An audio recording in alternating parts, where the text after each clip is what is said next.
What's going on, YouTube? Welcome to Dark versus LasH. Here we are in the quarterfinals of the Silver League of the Elite Classic, and we do have a best of 5 on our hands, starting off with a French versus Ottomans matchup.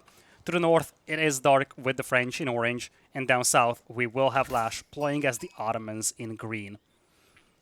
Now, these two players, they did match up against each other in the group stage, because in the group stage, everybody plays everybody, so naturally, we had this matchup as well. And in that one, Dark won 2-0. So the only matchup that we have seen between these two folks, Dark had the upper hand. Having said that, one of the things that describes Dark the most is inconsistency and limited sample size. He's a very talented Russian player. He tried to have a move to AoE4 about a year ago. He was mostly AoE2 before then. And he seemed to have a promising future before deciding to just go back to AoE2. And at the time, he went back fully to AoE2. About a month and a half or so ago, from what I could recall, he started playing AoE4 again, and he has found more and more success. But the issue with Dark is a severe lack of experience in this game, at least compared to other pro players. From what I have seen, he's been playing pretty much all days, recently at least, and he's been playing since the release of this patch, which means that he's familiar with the new concepts.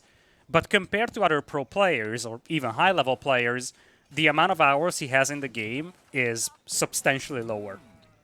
Now, that doesn't necessarily guarantee that he is going to lose, but especially when you get to moments where a lot of experience is helpful, for example, late-game moments or long and grindy games, those are places where experience in those scenarios or under those circumstances can be the difference maker. And that's probably a place where he would fall short compared to other pro players. Having said that, the advantage that Dark would have is that he is a very much unexplored player. Because he played so little in tournaments, he doesn't really have that style established in AoE4, and that actually makes it a little bit more difficult for opponents to prepare against him, because he might be willing to play out of the box. In fact, he is on the hunt with the villagers, and he's got a forward school of cavalry coming in, very reminiscent to what some of the other Russian players, like B, like Dark, well, it's actually Dark himself, but very reminiscent to what other pro players from Russia, like B, like Cat, are doing. Now, the concern here is that he actually is being harassed by spears, and as much as these spearmen should not kill a single villager here, there's going to be a lot of idle time, possibly. You see, these villagers have to jump back and forth, and I just do not know if this is the right approach here. If this was someone else, I would probably just say, look, I know that you're going to be fine against the spearmen. When it's Dark, as I said, based on the somewhat lower amount of experience he has in the game, I'm actually somewhat uncertain whether he just went with this plan because he says, okay, this is the build order that I'm familiar with for the French. This is the approach that the players I practice with like to take, the players that advise me on how to play like to take. But situationally, against an Ottoman player that does have Spearman out, it might be a little less optimal than it is against other civs. I'm actually curious about that. Anyway, he's going to get the School of Cavalry up. That was never a question. But he did have quite a few villagers damaged here. And that could haunt him in the foreseeable future. Once we have some Sipahis going for LasH, it's going to be very easy to turn these villagers into just, you know, dead bodies. Love that he's pulling back the Vikville, though, at least one of them. Second Vil being focused down. He's going to try to pull it again, but you see LasH is pursuing, but the villager escapes. This is a nice little move. Pulls back the low HP Vils under the TC. Pretty much negates all the work that this Spearman has done. Twin Minaret now on the way for LasH. He's working his way towards Stone, but only 3 Vils moving out. Makes me wonder if it's... Well, it's probably for new military schools, not a second TC. We haven't really seen a lot of Ottomans in the main event of the Elite Classic. Oh, there's a villager pick. Spearman, with the last tiny bit of HP he has left, he kills a villager. So, in a main event of the Elite Classic, we haven't really seen a lot of Ottomans being played. In fact, it was the least picked civilization of the entire tournament.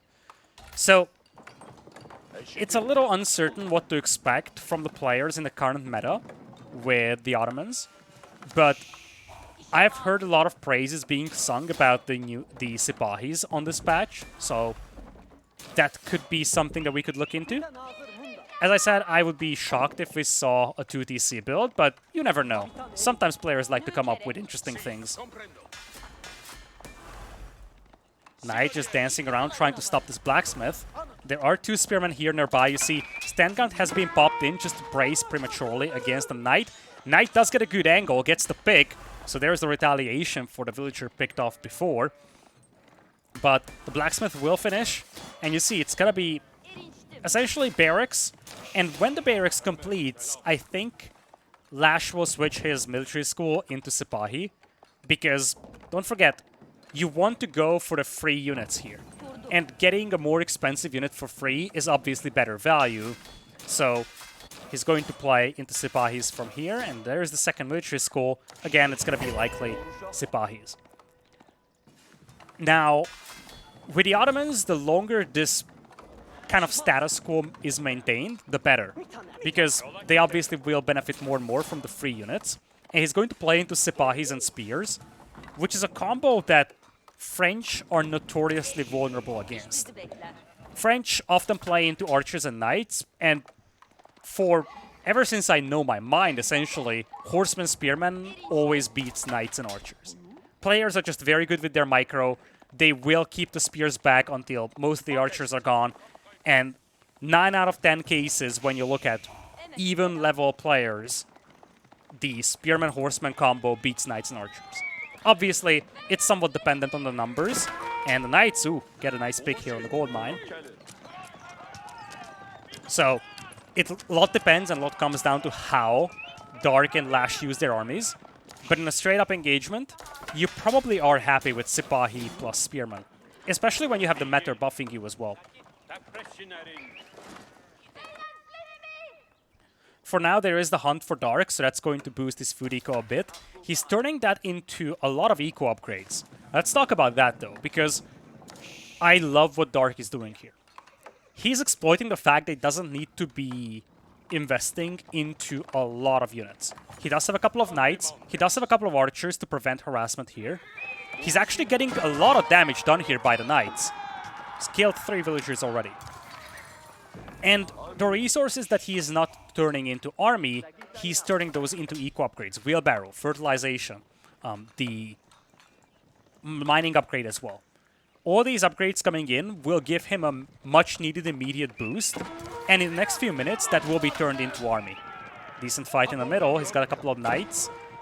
And you see, he's got the Knights in 2 groups. That's actually difficult for LasH to keep track of. Loses another Vil on the wood line. And it's getting dicey for LasH. Sure enough, he's getting the free units. But there is a limit on the villagers that you can afford to lose. And when you're down by 5 Vils already, and when your opponent has all these eco upgrades, it's alarming. Don't forget, all the production buildings for Dark are on the front. So it takes much less time for him to arrive to the enemy base.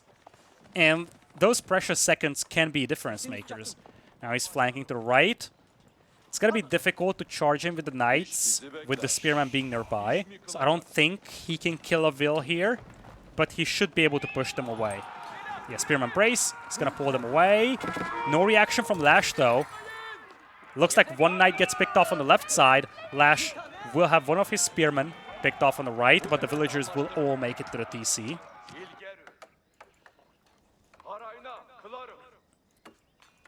It's a very defensive game so far from LasH, but don't forget, the longer this status quo is maintained, the better for LasH, because he's building up the Sipahis, he's building up the Spears. Those free units are now coming online.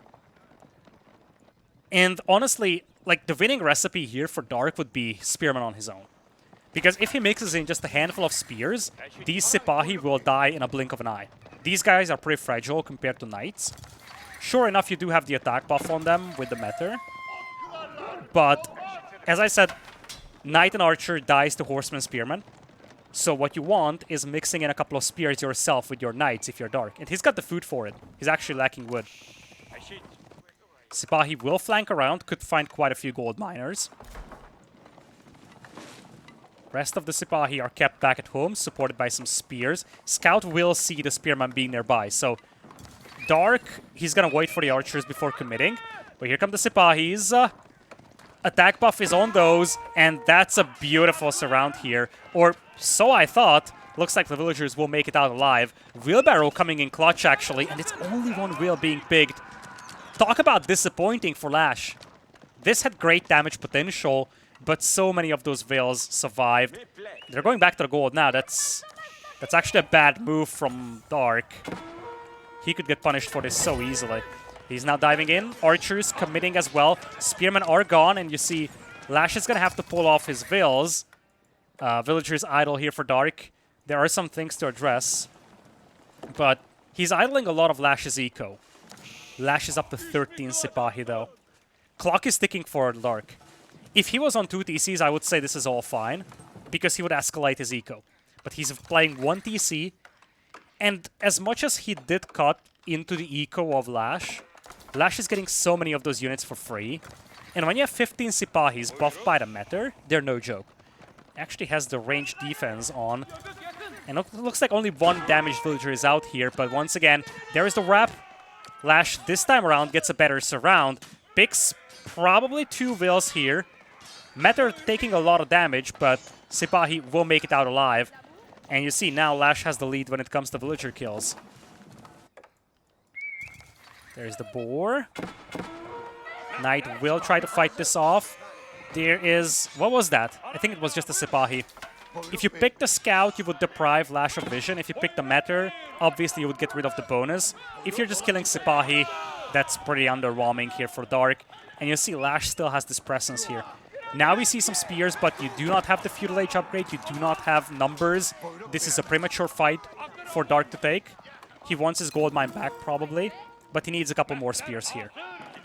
And look at that, on the flank, Sipahis do come in as well. They just ignore the Knights, they jump on the archers straight away. And this is the problem that you have with the Knights. As crazy as it sounds, they don't do damage fast enough on the Sipahi to prevent the Sipahi from just massacring the archers. And of course we had a couple of spears over here.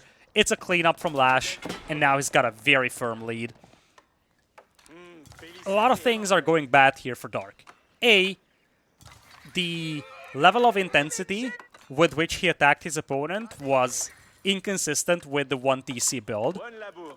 This level of aggression is something that you would associate more with a 2 TC build, because it wasn't like an all-in push, it wasn't like a resource deprivation game. It was all about, okay, I'm gonna have some presence, I'm gonna control the map, chip away with villagers, but that by itself is not enough, especially when your opponent can make up for that with the free units he's getting from the military school. If Dark had 2 TCs here, this game would have been a lot better for him. There was a bit of an imbalance in the eco as well. A moment ago, he floated 700 food, or 700 wood. The other thing that I didn't like, as I said, is that Knights and Archer would just die to Sipahi Spearman. If he had some more spears mixed in, or if he just had spears mixed in from the beginning, he would have been able to take a lot better engagements. I'm not saying that it would have won the game for him, but as I said, right at the beginning of Feudal, Knight and Archer will eventually die to Horseman Spearman.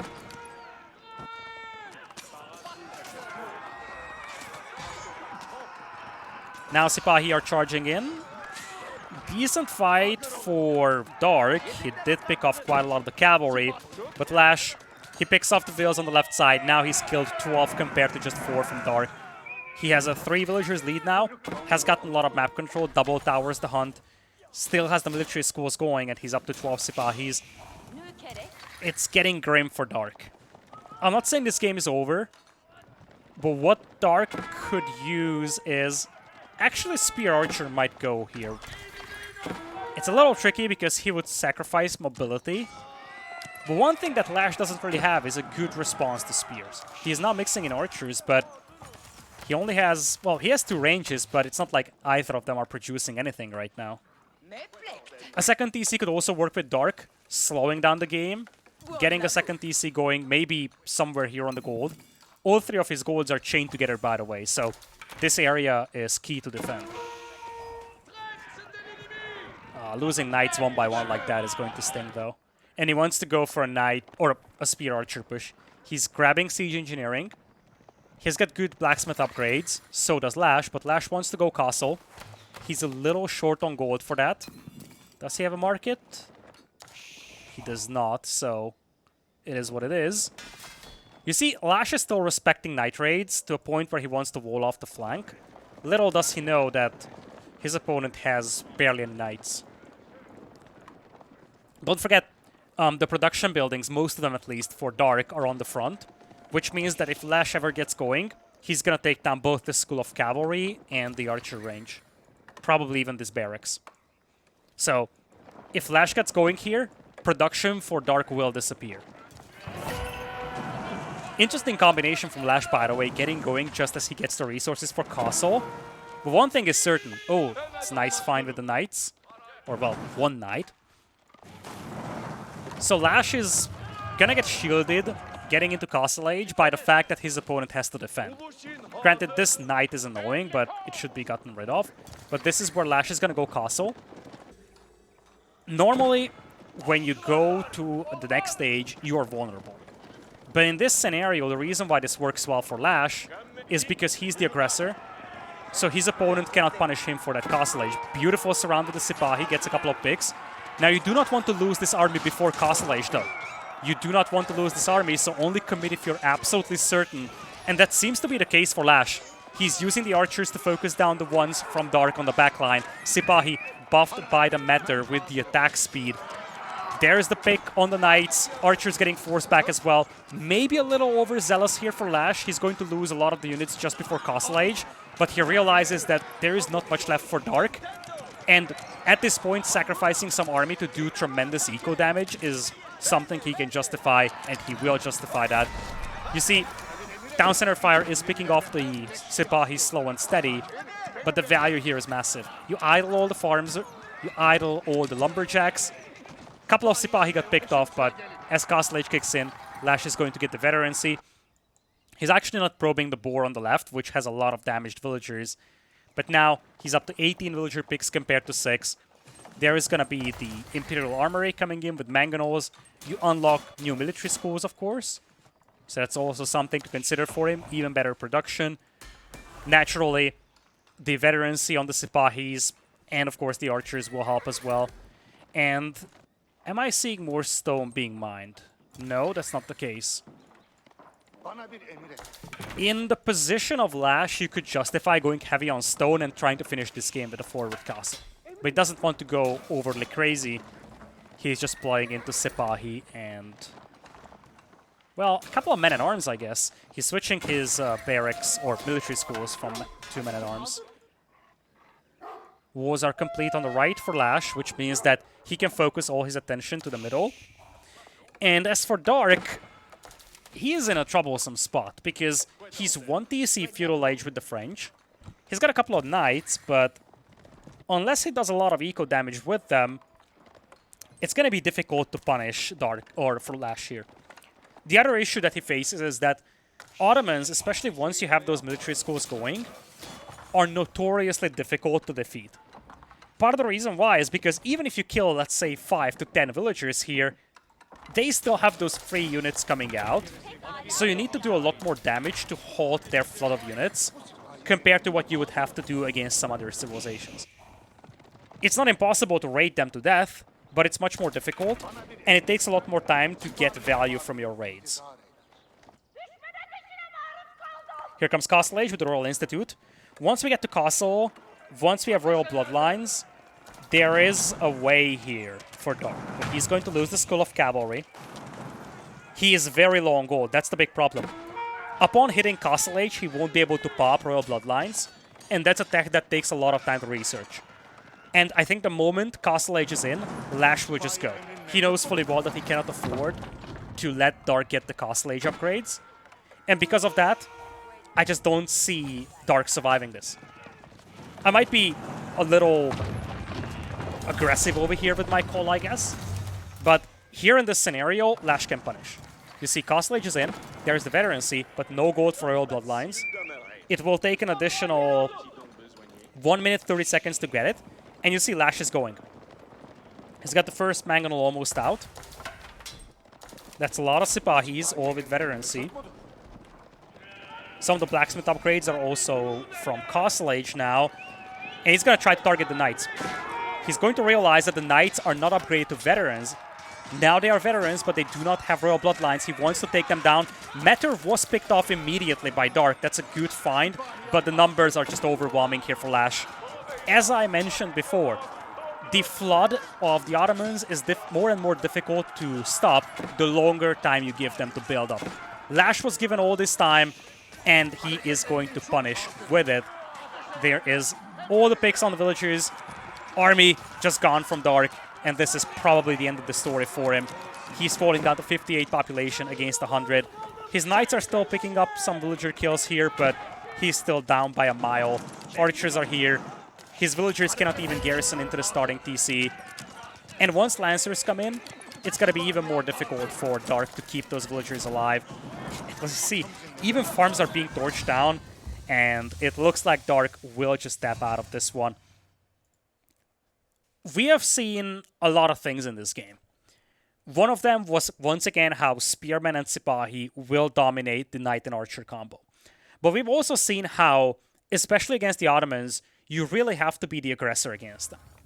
It's difficult to accomplish, but part of the reason why this game was underwhelming for Dark is because once LasH detached some Sipahi and started harassing Dark's space, Dark had to defend. He couldn't punish the eco of the opponent at all, and LasH was just given so much time with those production buildings, the military schools, to get a lot of those 3 units out there. And once you had those 3 units out, it was just a cost efficiency game. There was a way smaller investment into the army from LasH. He was able to get to Castle Age, get the Castle Age upgrades in. The other thing that was interesting to watch is how Dark played 1 TC.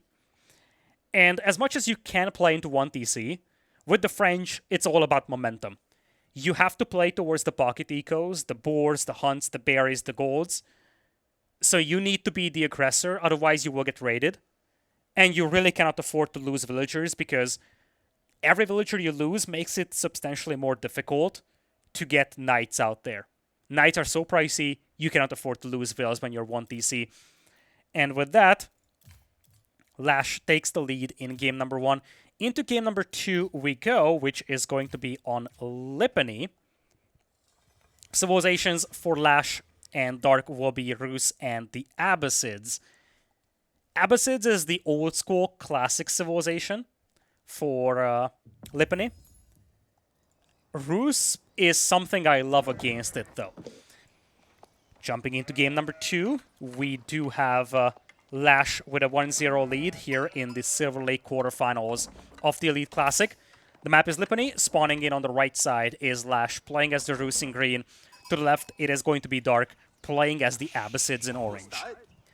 So, ever since this map existed, Abbasids have been a popular civilization. It's a civilization that thrives on the berries, and this map has a lot of them. It's also a map that's very easy to defend in war. You see all these cliffs and forests make it much more vulnerable. And that's a combination that the Abbasids love. Now, the reason why I love Rus is because Rus, for at least a year now, has been sort of a counterpick to Abbasids on this map. First of all, Rus can play very efficient 2TC themselves, can fast castle into horse archers, possibly knights, maybe men-at-arms. They do get a lot of hunt that's very safely available on a slightly slower paced map like this. Compared to Arabia and compared to how players play Arabia, the Rus are much more likely to expand towards the boar early. And back in the days of the Rus boar meta, this was the first map where it was really utilized. This was the first map where Abbasid players going greedy were punished by Rus players going heavy on the boar and just flooding them with archers and rams. So it's going to be interesting to see how LasH approaches this, but on paper this is a matchup that favors the Rus, unless the Abbasid player does something tricky.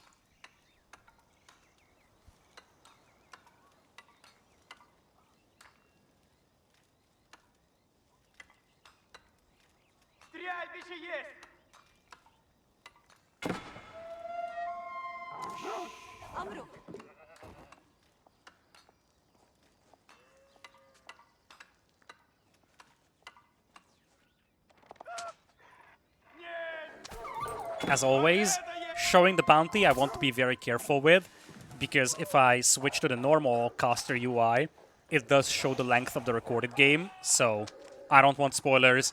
I would rather skip showing it. But you see, LasH has gotten Wheelbarrow, and wait a second. Will he have enough to age up? Okay, he's going to have enough. This is one of the concerns that you have when you go for a Wheelbarrow early.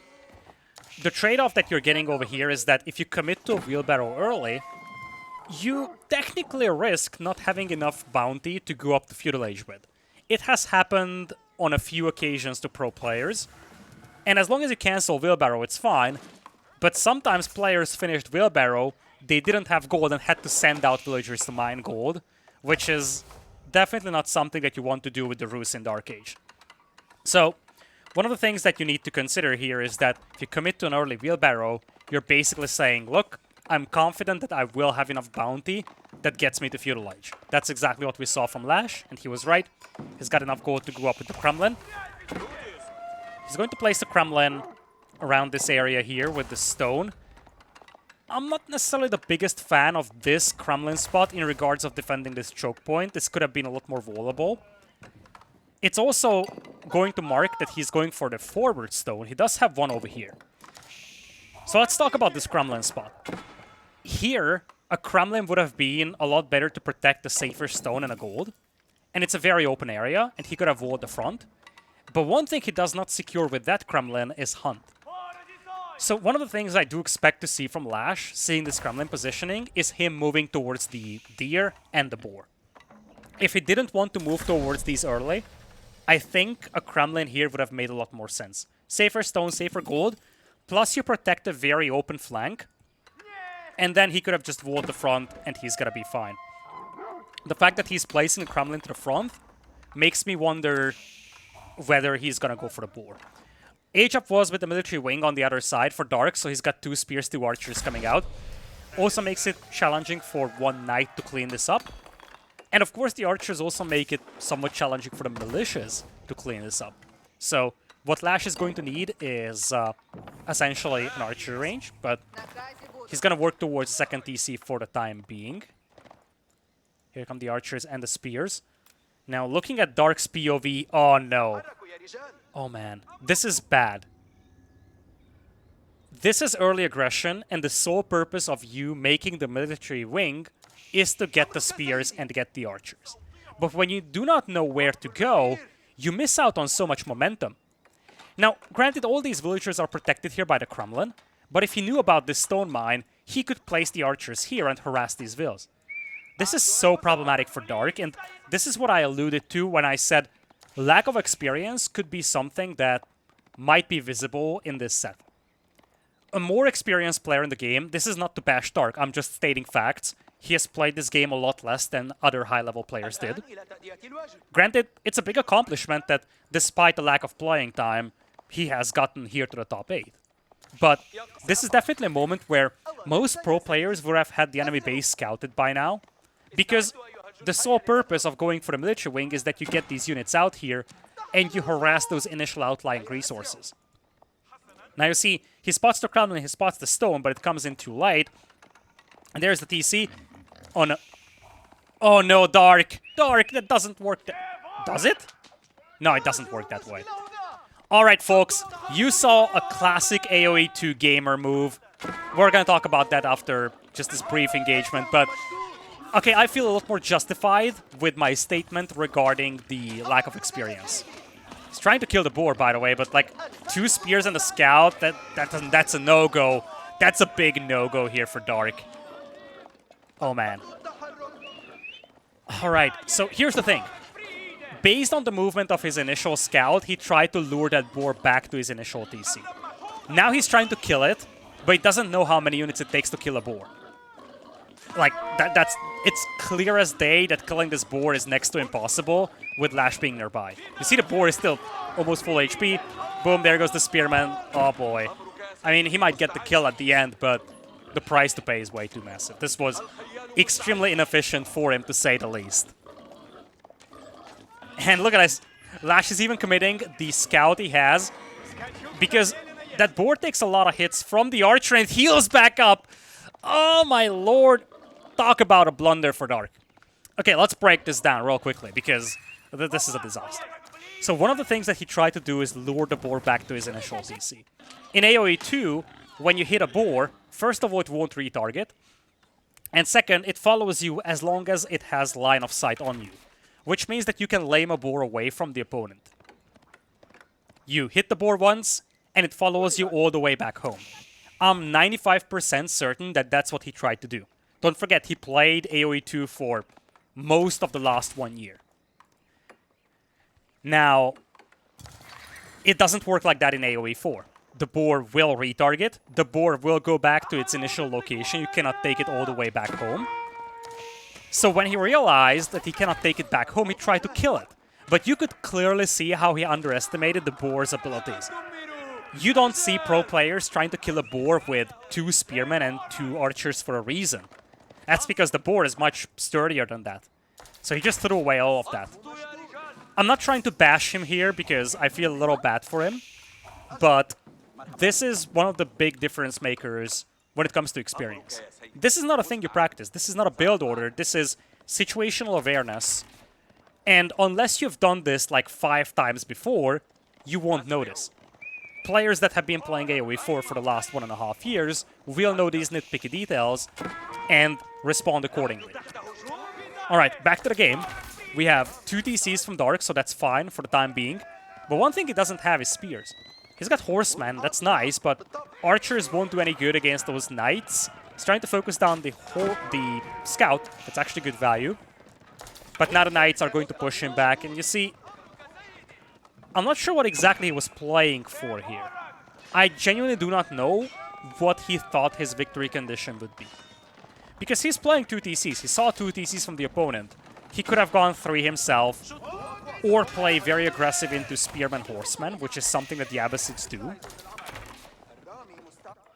But playing into Archers feels awkward to me, to say the least. Now, playing into Archers works if your opponent goes mass Archers with a Ruse. But the problem now is that he doesn't have tools to deal with those Knights, and you see, LasH knows fully well how desperate Dark situation could possibly be. He's going to commit under the TC as well, focusing down Vills, and he is more than happy taking damage on these Knights because he knows that the composition that Dark has is just underwhelming right now. So as long as he shuts down the eco of Dark, he delays a tech switch, he delays the Spearman's arrival, and of course he also does a lot of eco damage by idling those villagers.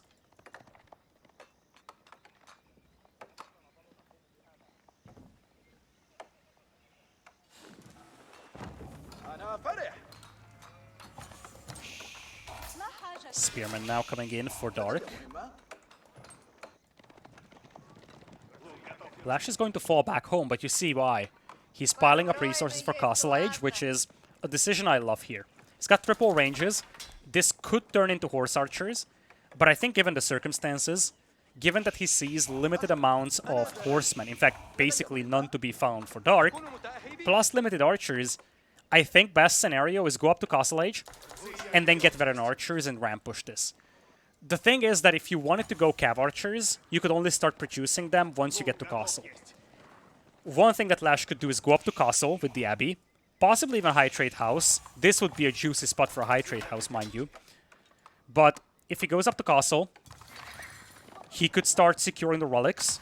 That would give him a nice boost to his gold income.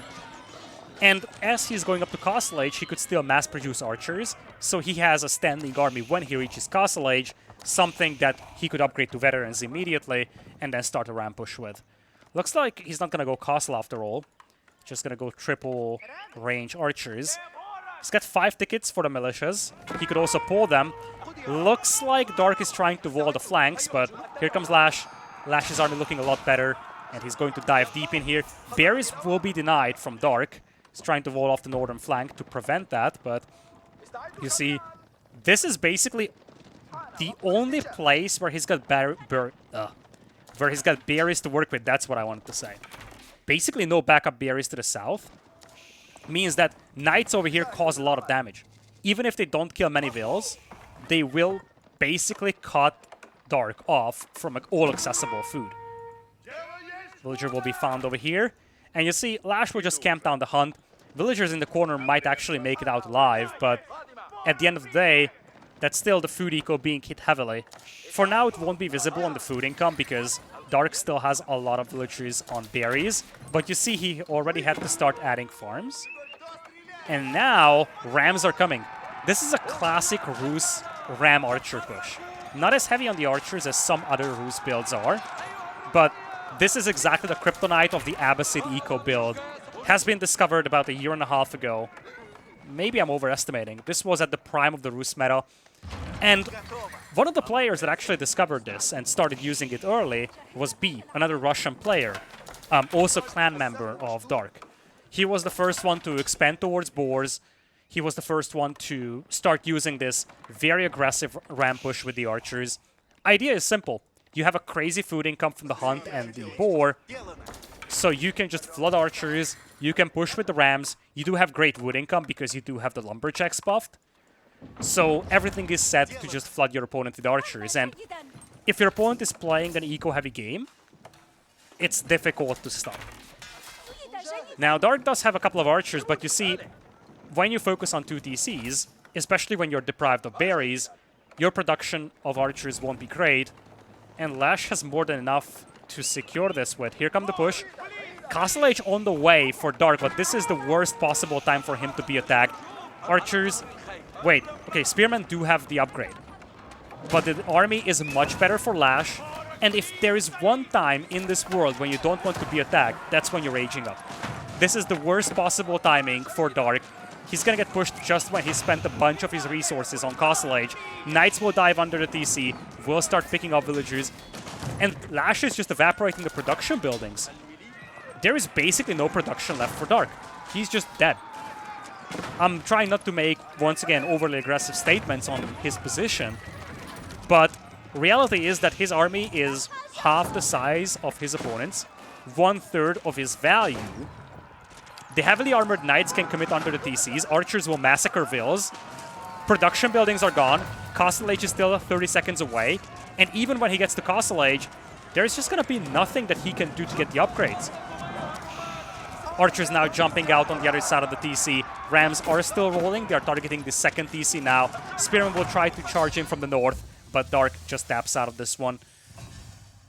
What we have seen is exactly why Rus is a counterpick to Abbasids. This has been the tendency and trajectory of Lipany Rus versus Abbasid games for a long, long time.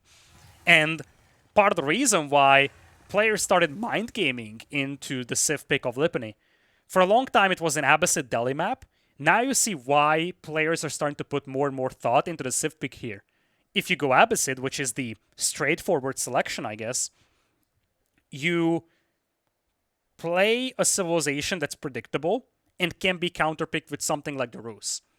And of course, some players started the mind games like saying, okay, I anticipate my opponent to pick the Rus to counter my Abbasids. What do I do to deal with the Rus?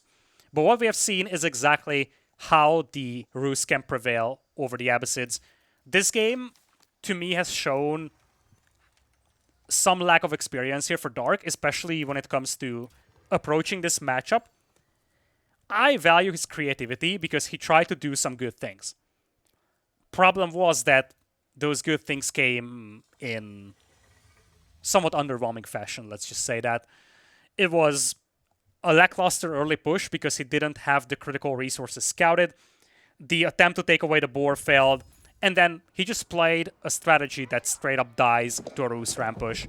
LasH played a classic Rus build, won the game. We're going into game number 3 here with LasH having a 2-0 lead. It is match point. 1 game away he is from making it to the round of 6th, actually, of the Elite Classic. 4 players were put into the quote-unquote quarterfinals, the round of 8. 2 players, based on their standings, the group stage went into the round of 6th. And 2 players, the top 2 finishers of the group stage, they went directly into the semifinals. So That's part of the reason why this is not a true quarterfinal, and part of the reason why the winner of this doesn't go directly into the semis.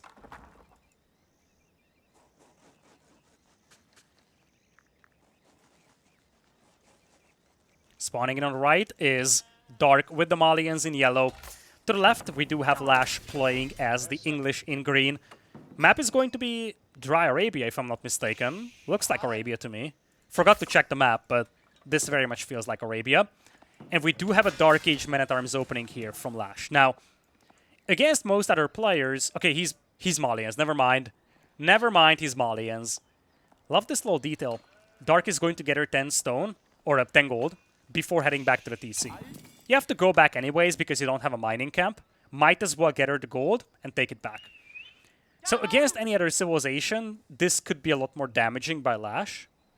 Because don't forget, Dark, as we talked about this, I don't want to build up the entire storyline of this cast on the lack of experience that Dark has in AoE4 compared to other players. But, you know, the English Men-at-Arms opening is something that's more of a new line thing, and I'm not sure how familiar he is with it. If this was another Civ, this could have been somewhat surprising for him. But here, it's not really a big deal. His houses will be slowly torched down, but it's not like this is something he needs to worry about that much. It's also not something that he can do much against, to be honest.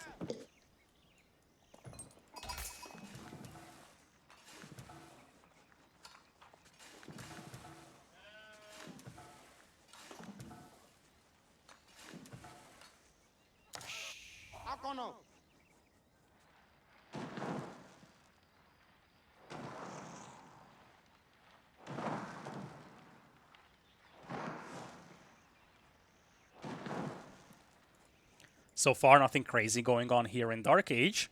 We do have, as we've discussed, a bit of a harassment going on at the houses, nothing else.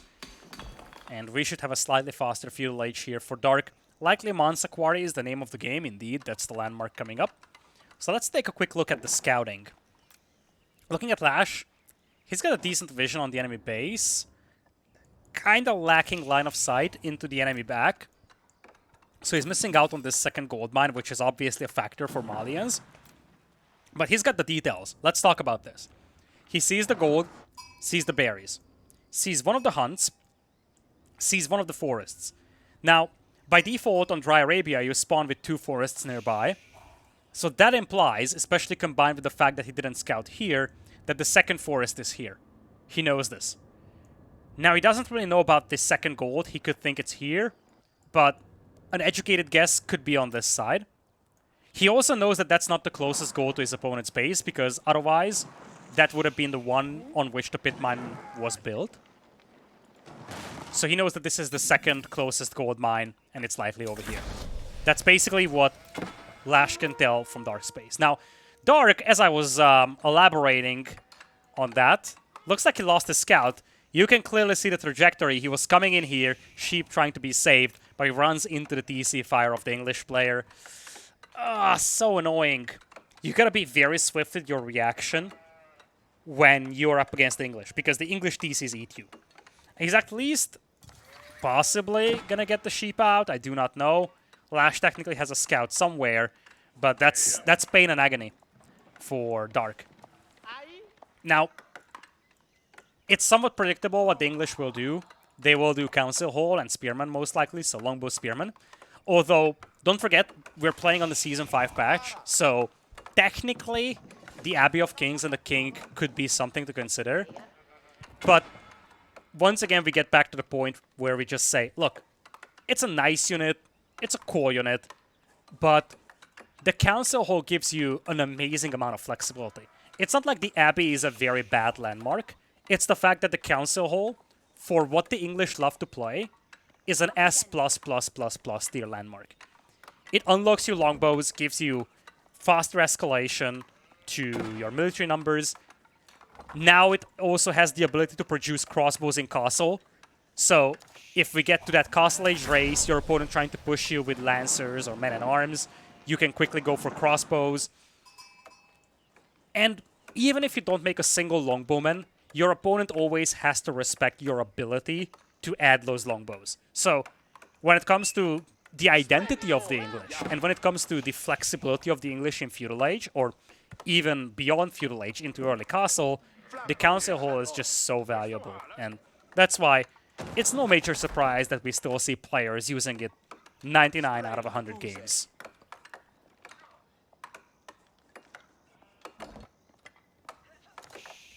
Pro Scouts on the way. Okie dokie. Kind of like that, especially because Professional Scouts works well when you can secure more than 2 patches of deer, and your opponent is playing the English and he doesn't have a lot of mobility.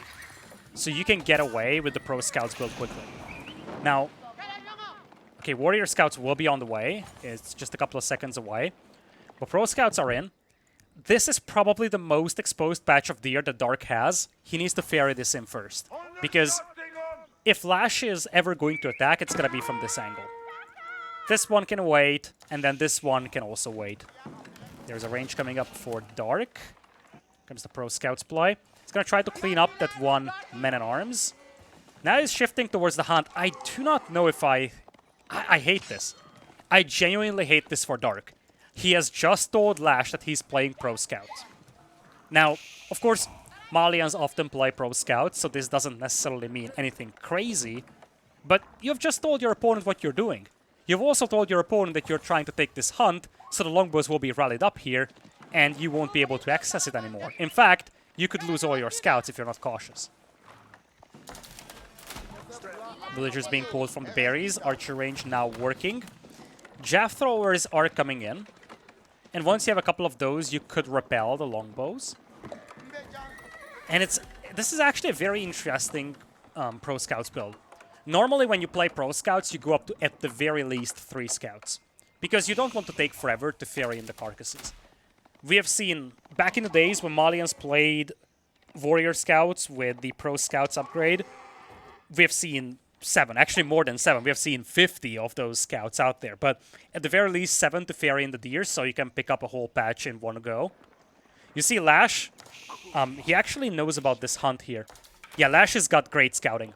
He knows that if his opponent isn't taking the Hunt, he needs to take this one. Don't forget, it's one thing that you got that upgrade. If you cannot use it, it's very expensive.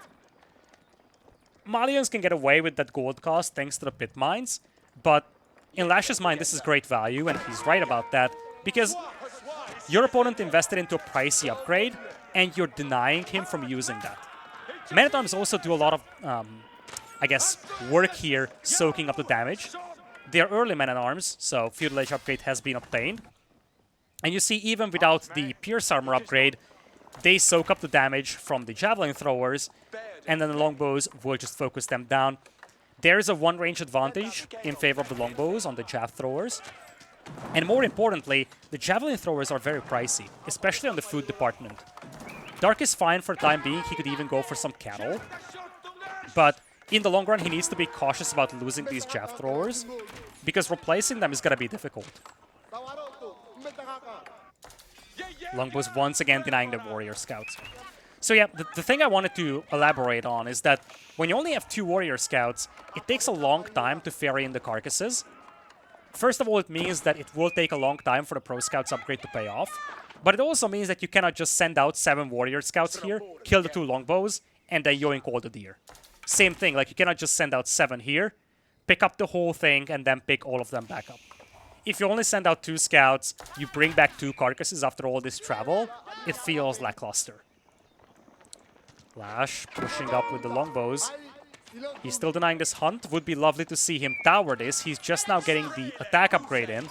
So from now on, he's going to do well against those Jav throwers. But he needs his army together. I don't like how he's splitting up. I think we are at the point where him playing a food denial game might not be wise. There might be more merit in just pushing these pit mines with Men-at-Arms and a couple of longbows. Or maybe harassing the lumberjacks. Yeah, he's now going to regroup. He's making a farm switch, by the way. He actually doesn't have wheelbarrow, which kind of burns my eyes right now. But it is what it is. There's the tower. Interesting tower. Doesn't give him a lot of line of sight. It's going to have the area extended all the way out there, which is very nice positioning-wise. But this tower tells me that he wants to be cautious. He knows that there's a chance for his opponent to deny this, so this is somewhat of a hidden tower. Now, Villager could be picked off here. Timing could be just right for Dark. LasH is trying to pick off the scouts, fearing in the carcasses, but he's a little too late to the party. And yeah, here come the Javs. Dark doesn't have great vision, but he might just see the Villager. Yeah, he sees the Vil, and it turns immediately. One of the Villagers goes down, the second one will get away, but that tower is not going up, and that's critical. We're getting to the critical mass of Javelin throwers that can just massacre this army. Men-at-Arms are very valuable here. They will soak up the damage. But frankly, Horsemen could do a little better here, because you also need damage output on those Javelins. Problem here, as the Javelins are pushing away the Longbows, is that Men-at-Arms will soak up the arrow fire. That's great. But your Longbows do so little against the Javelin throwers. It's 4 ranged armor against 7 longbow damage. So the damage that you do on those Javelin throwers isn't too crazy. This tower is nice to expand the aura, but I feel like LasH's push here is stalling out. You have Dark building up the Javelin thrower numbers. He's now adding some additional warrior scouts. He could go for this hunt now. He needs to start adding cattle. I feel farms. We're seeing farms from the Malians, man. Why? Why do I have to endure this? My heart is breaking. Does he know? Okay, question. I'm interested in your opinions. We know that Dark is a little inexperienced in the game. Again, I'm not trying to be mean to him, because he's playing really well. For a player that is so inexperienced as him playing at a top 20 level is amazing. But I actually wonder if he knows about the cattle.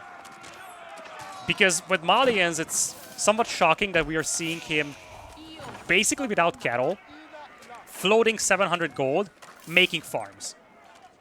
Why would you do that? And you see, this is a problem. When you only have 2 scouts ferrying in the carcasses, you deplete them faster than you can actually obtain them. What Dark would have loved to do is get 3 more scouts out, send 3 scouts up here to the north, and carry those carcasses in. He's still fine. He's banking up resources.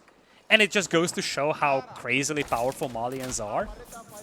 But I feel like under the circumstances, or in the position that Dark was in, he could have been a lot more punished for this. If it wasn't for the Malians, I think he would be in a grim position. He definitely isn't using all the features available to the Malians.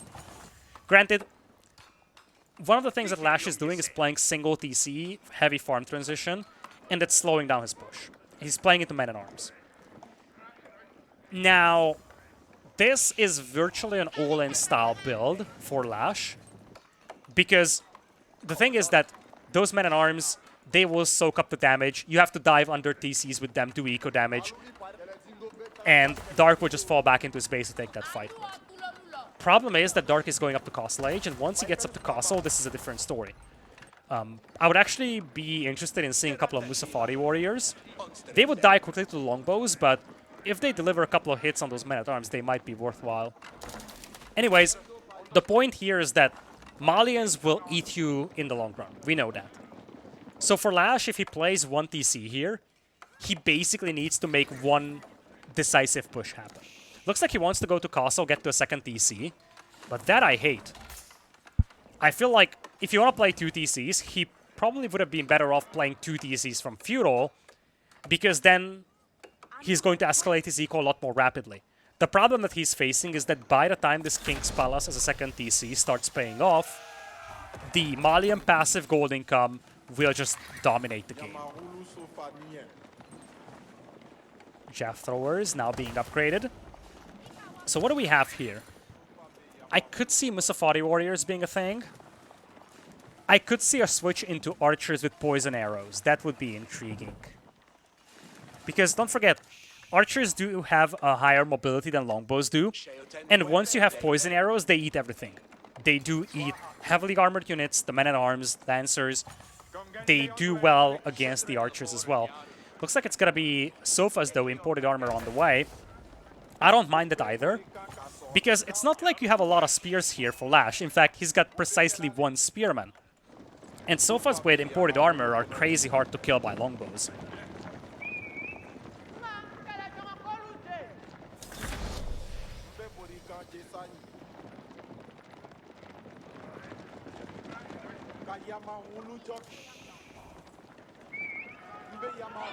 Here come the sofas.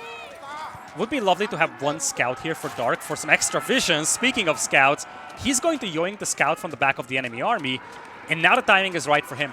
He's doing the same thing as to what LasH did to him in the previous game. Seeing that LasH is just now up to Castle Age, he's going to push. He's going to try to exploit the fact that his opponent just spent a bunch of resources on aging up, but he doesn't yet have the upgrades. There is veterancy on the longbows. Farming eco is well set up for LasH. He's got some stone being mined as well, but his perimeter is completely insecure, and you see, the javelin throwers do have 6 range, which allows them to pick off villagers from a distance. 6 sofas, actually 8 sofas out there, 6 more on the way, and you don't have any spears, so the sofas will do a lot. Men-at-arms are now charging in, but it's only a handful of men-at-arms. Javelins will slowly pull back. Castle Age upgrades are in for LasH, but I don't think he's got the ranged armor just yet. Yeah, he's missing clad armor. Still, he's going to repel the initial push with the javelin throwers. Sofas are coming in large quantities, though, and you see men-at-arms are kind of leaving the longbows. So a good mass of sofas could jump them. And now the counterattack begins. LasH realizes that he overextended. He doesn't have the aura of the network of castles. He's going to try to fall back home. But if the sofas pick off all those men-at-arms, there is nothing that protects the longbows. Network of castles now working, but you see all the farms are being shut down. This push is already doing a lot of damage. Longbows will try to fight this now. Sofas, though, with 7 ranged armor, those longbows just don't do anything against them at this point. And the jav throwers will just pick them off from a distance. Sofas aren't here to do damage. They're here to soak up the arrow fire, let the javelins finish off all those longbows. 37 army against 19. But the metric that's so much more detrimental to LasH is just the idle villager count. He's got 35 idle vills, and I don't think that's going to change anytime soon. He is in a desperate position right now. No tools to protect his base with. And that's why, as I said, playing this slow, allowing the Malian player to beat you to Castle Age, allowing the Malian player to unlock the 3rd pit mine, the Castle Age upgrades, talk about imported armor, talk about the veterancy on the javelin thrower, and then going into a 2nd TC style landmark feels weird to me. If he went White Tower, I don't think that would be so much better either, but at least I would understand that he wants to play a defensive game. I think if he had a White Tower, he would have a slightly better chance of holding this, but even with that, I don't think he can do this. Realistically, LasH committed a lot of resources into an army in Feudal Age that never accomplished anything. On the contrary, Dark committed a lot of resources into his eco, the eco upgrades, getting the farms going, getting professional scouts working.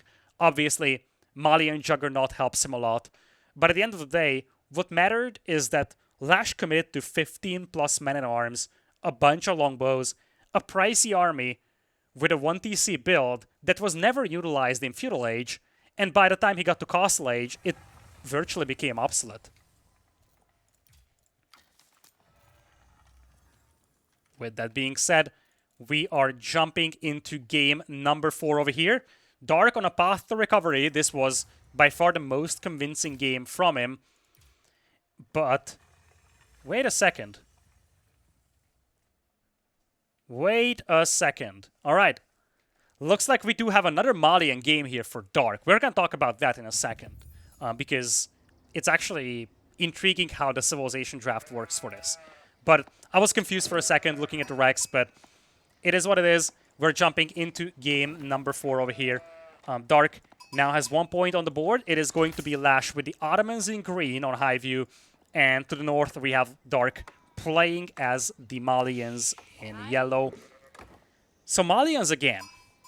Now, the thing to understand with this, with the Civilization draft of the Elite Classic, is that the way it works is basically each player bans a civilization from the opponent. And then each player chooses 4 civilizations for the first 3 games. So you only use 3 out of the 4 civs that you've picked. Beyond game 3, you pick another 4 civilizations for the upcoming games. In a best of 5, you only have 2 more games remaining, but essentially you have a redraft beyond game number 3. That's how Dark was able to get Malians. It also means that LasH didn't bother banning the Malians. I didn't see the drafts, but given the fact that I didn't see a single Roost from Dark, I'm inclined to believe that Roost was the civilization that LasH has banned. But that, of course, opens up the possibility for Dark to play with the Malians. He's going to have a forward pit mine.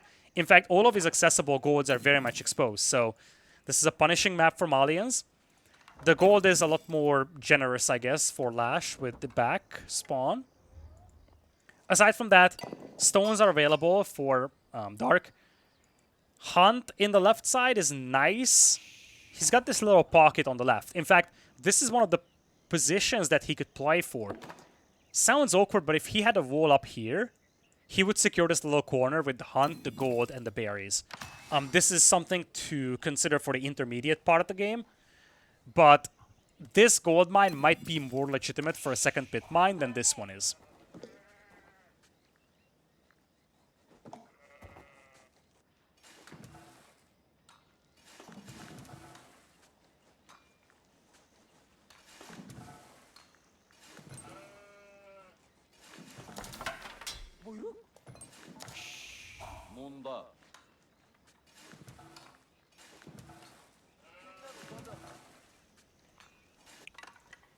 I'm actually wondering whether someone realized the tendency, by the way. This is well an hour into this cast. By the way, I think I forgot to say this at the beginning, but if you're still here and if you're still watching this, I greatly appreciate if you throw a like to the video and subscribe to the channel. The smart people on YouTube told me that I need to say this, so people actually do it. So I'm gonna say it out, you know, all the sellout stuff. You cannot even possibly imagine how helpful those metrics are when it comes to getting offered other possibilities and other opportunities. So if you enjoy this cast, I greatly appreciate that kind of support. Anyway, the thing I wanted to point out is that you may have noticed the tendency of me always taking like a 20-30 second break during Dark Age. That's because I've been casting for some time. I'm casting a lot of recorded games today, plus recording some other content as well. So I'm getting a little fatigued, obviously. I'm conserving some energy as well.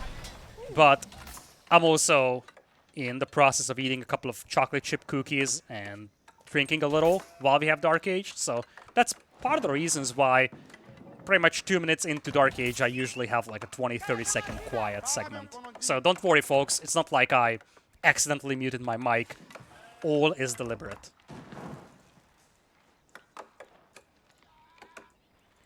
Here's the Spearman. Very reminiscent game to the previous one. Dark Age unit from LasH. In the previous game, there was a Man-at-Arms. Here in this one, it's a Spearman. But again, it's about torching down this building. I'm torching down the houses around the pit mine in Dark Age. Big difference maker is that in the previous game, you had Men-at-Arms for LasH torching it down, which were a little bit more challenging to clean up. Now it's only spears, so Dark only needs one archer to clean this one up with.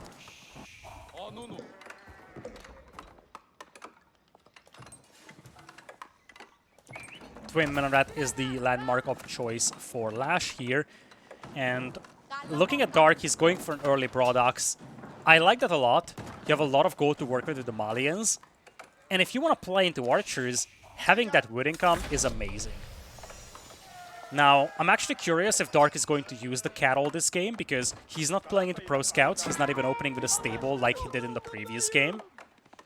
So in this one, it's a lot more legitimate for him to consider playing with the cattle. But we'll have to see. I still don't have an answer to the question as to whether he forgot about the cattle, he doesn't know about them, or what's up. Because, again, I cannot say this enough. Dark, we know him, we love him, but compared to the other high-level players, he's a little inexperienced. I guess this is something that I highlighted a lot. So now I should look at the positives here for him. He made the top 20 in this event, in general. 16 players played in the main event. Well, maybe not the top 20, because he would need to make it to the semifinals for that in the Silver League. But he's playing at a solid top 25 level with the little experience he has in the game. And most of the experience that he has in AoE4 comes from about a year and a half ago. I don't think he even played a lot with the new civs. Talk about Malians and Ottomans. So if he actually starts to spend consistent time in this game, he could realistically become a top 16, possibly top 10 player. He's got raw skills. He's a very young player, by the way. I don't know his age. I kind of lost track of that. But the first time I encountered him in AoE2, he was something around 15. So I think he might still be just like 17, 18 or so. He's extremely young, very talented. If he commits time to the game, he's gonna be a dangerous force. Looks like he's just gonna play Pro Scouts again. He kind of flipped the order of the stable and the range. And I'm okay with this, but I would want him to play into more Scouts. And the big difference is that this time around, LasH is going to have one of his favorite civilizations in this 1v1. That's the Ottomans. We have seen how well he used it against the French in game number 1. And this is what could put the Malians into a tricky spot. First of all, the Sipahi will be a lot better controlling the hunt compared to the men-at-arms and longbow combination from the previous game. But the bigger thing is that in the previous game, LasH could ill afford to sit back and chill. Here, it's a lot more legitimate, because as much as the Malian player is getting a massive eco boost, LasH is getting a lot of free units, and that kind of cancels out to an extent. In the long run, it probably still favors the Malian player, but if LasH is active with his Sipahi, if he's denying hunt, if he's harassing the pit mines, maybe picking off a couple of villagers, he could actually maintain a status quo in which he has the advantage.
Oh no. I think I've been muted for who knows how long. Hopefully not very long, but I think I may have been muted for a minute. Anyway, the thing I wanted to highlight is that I didn't see any cattle coming out from Dark, so he had his villagers idled for a second. But now he's got the carcasses going, so that's fine. Even if he doesn't get all the carcasses in from here, he can take away some food from LasH, which is always some value. But the Ottomans won't really get concerned about it because they do have the minaret to get food from. There is still some berries here.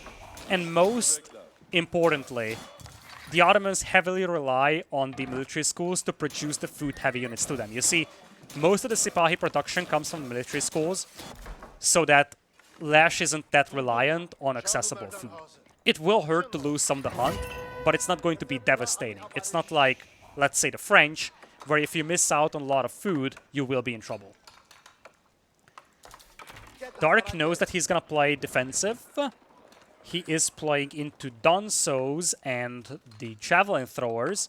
It's a nice combo, especially if you consider the fact that the Archers have only 5 range compared to the Javelin Throwers 6. So you could play good micro here with Dark. I would love to see a tower here, though. it would make it much more difficult for LasH to commit. There's the matter. You want to focus it down with your javelin throwers. That's the #1 thing here. House is coming in. Okay, this is interesting. So LasH is about to destroy the houses around the pit mine.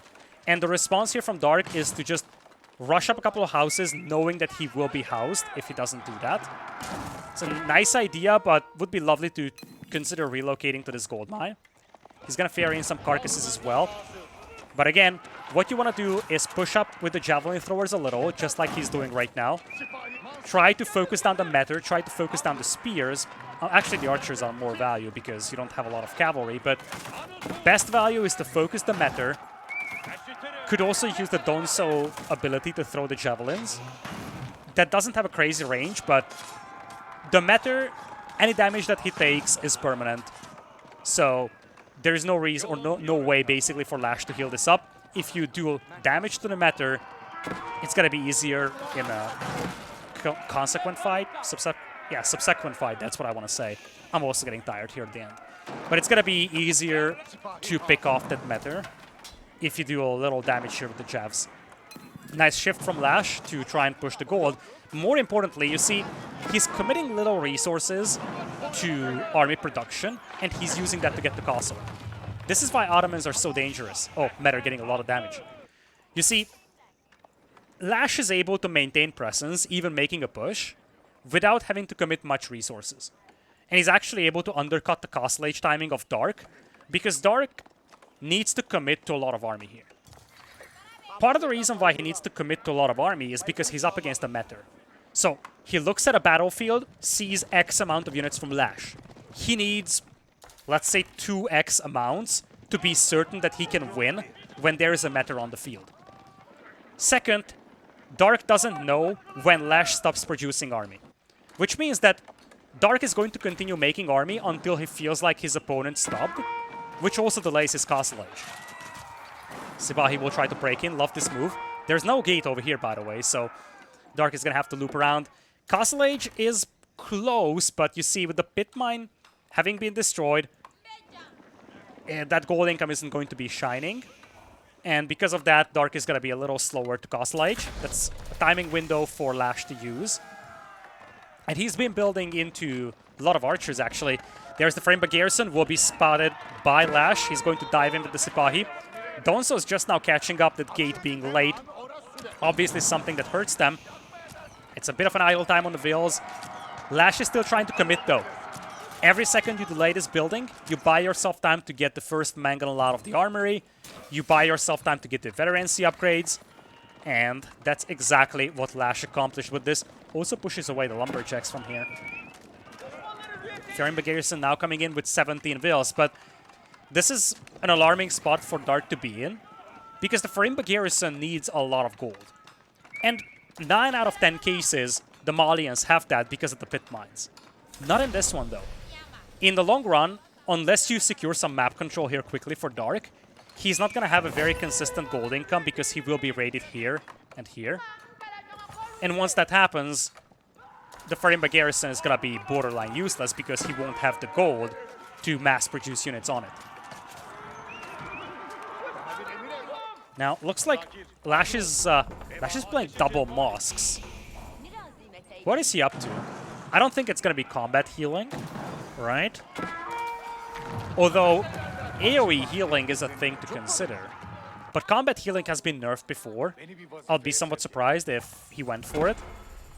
Where is the rally point? Yeah, he's going for relics. That's the obvious answer. I do not know if he needs 2 monasteries for that, or mosques. I'm not against it. Better quickly secure the relics, especially against Malians. Against Malians, you need every bit of an advantage, so go for 2 mosques if you want. I just do not know whether the justification to go 2 mosques is to secure the relics, or there is something else behind this. Nevertheless, he's got veteran archers, he's got a lot of Sipahi. Sipahi actually using this opening on the north to break in. Won't really find many villagers unless they hit those berry vills. Donsos are catching up, they do have the veterancy now. And you see, Dark is trying to wall himself up. This pit mine on the left side just being denied by a single Sipahi. That's really good value. So lovely by LasH to stop this. You see, Dark was thinking about the same thing. Berries here, gold here. By the way, he's still not using cattle. I am 99.9% certain that Dark does not know about the cattle. Nothing justifies floating 1400 gold and having no food under the TC. He's missing a critical element of the Malian gameplay. He got away with that in the previous game. I do not know if he can get away with this in this game, because we do have men-at-arms. These are costly men-at-arms, some archers as well to back it up with. Sipahis, with their mobility, they can circle around, hit the eco, hit the other pit mine.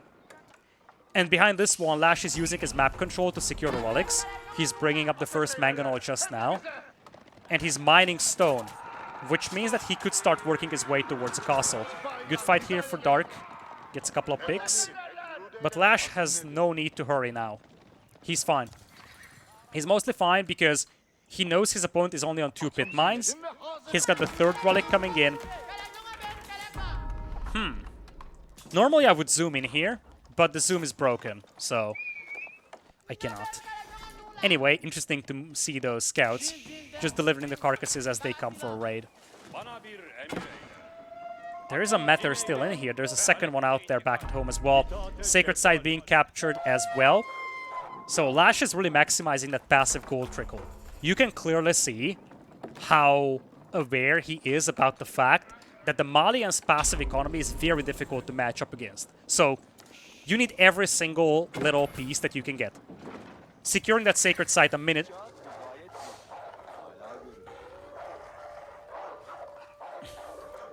I'm done. I'm done for the day, folks.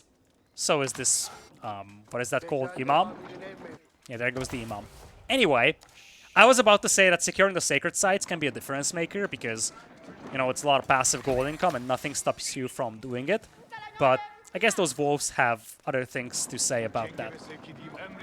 Here comes the Mangonel. Only 6 warrior scouts for Dark. It's gonna be difficult to snap this Mangonel. And that's a beautiful hit. Talk about a jackpot for LasH. Those free Ottoman units are now really coming in clutch.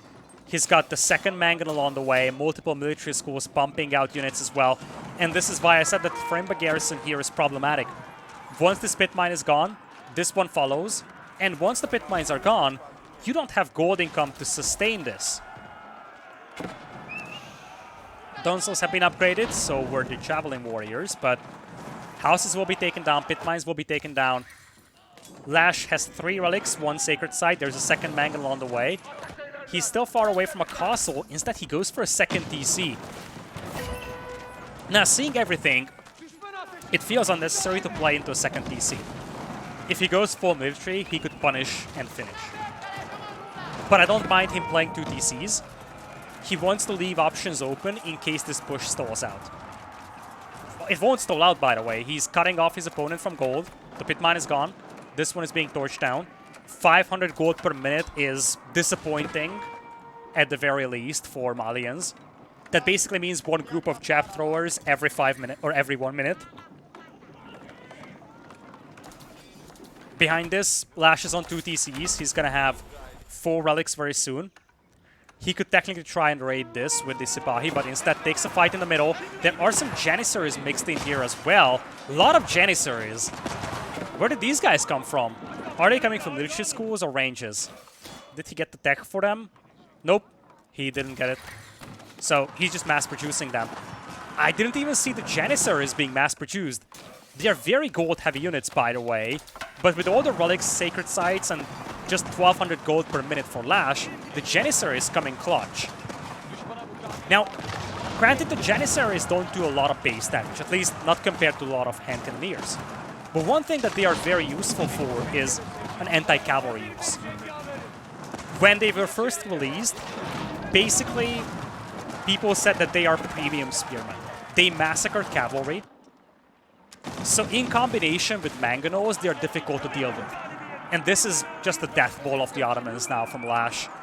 You see, sofas are being mixed in. Springgold is also coming in. That Springgold could find good value.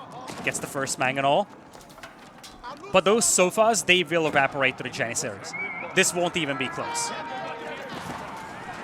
And, I mean, base attack is also nice on these guys. They're a little fragile, but when you have the men-at-arms as a meat shield, it's a different story. And yeah, here we go.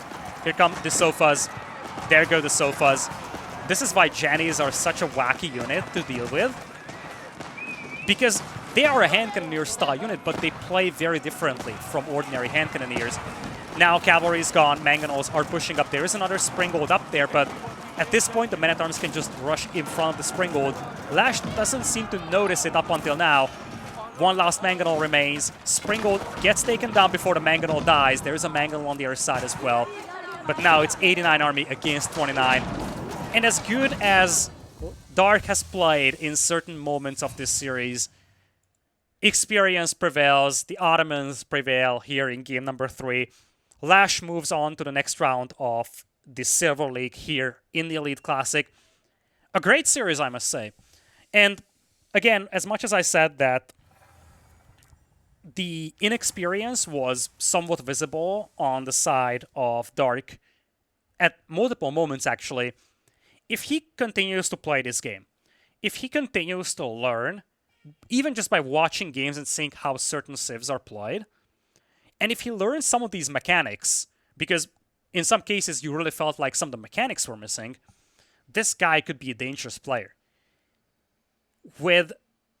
Think about it this way. He was playing Malians, sure, but this guy was playing Malians without cattle. How different would this game be if he played with cattle? How different would the Abbasid versus Rus game be if he knew about the matchup being favorable towards the Rus in there? Or if he knew about how the board works in AoE4? All these things were missing. If he learns these things, he's going to have the skill set to become a top 20, top 15, dare I say top 10 player. I think this is a bittersweet moment for him, but this is one of the best tournament performances that he has had in his AoE4 career. If he continues to grind, he's going to find success. On the other side, LasH, he has been around for a while. He has been playing at a high level, casting as well in German oftentimes. He has played well in this one. He is definitely one of the candidates to win the Silver League. He's going to face an uphill battle against some players who did dominate the Silver League. Namely, I think, Kiljardi and Nenethand. But he has played well enough today. Ottomans looked very good in his hands. It's going to be interesting to see how he's going to use them in the next round. But with that, I'm going to tap out of this one. Thank you so much again for following through this set with me. Once again, I greatly appreciate if you sub and drop a like to this video, share the video, comment on the video. These things help the algorithm discover or help the algorithm put this video up for other people to discover. And these metrics are immensely valuable for me to get opportunities, to get offers.